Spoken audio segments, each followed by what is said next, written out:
ప్రకాశం జిల్లా గిద్దలూరు పట్టణ శివారులో గల అమరావతి జాతీయ రహదారి పక్కన ఉన్న నంద్యాల రోడ్డులో గల జగనన్న కాలనీలో చిన్న చిరుతిండ్ల వ్యాపారి అయిన తలారి లక్ష్మీనారాయణమ్మ అనే మహిళ మెడలో దొంగలు చైన్ లాక్కొని పరారయ్యారు. బైక్ పైన వచ్చిన ఇద్దరు యువకులు షాపులో ఉన్న కొన్ని వస్తువులు కొనుగోలు చేసి డబ్బులు చెల్లించే క్రమంలో బాధిత మహిళ మెడలోని బంగారు గొలుసు లాక్కొని పరారయ్యారు.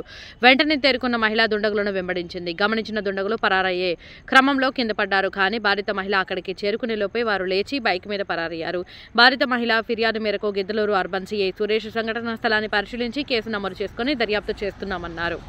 బాధిత మహిళ తెలిపిన వివరాల ప్రకారం ఆమె మెడలో ఉన్న తాళిబొట్టు, సరుడు, బంగారు కాసుల మొత్తం కలిపి 4 తులాలు బంగారు అపహరణకు గురైనట్లు తెలిపింది. బంగారం విలువ దాదాపు 3,50,000 రూపాయలు ఉందని బాధిత మహిళ వాపోయారు.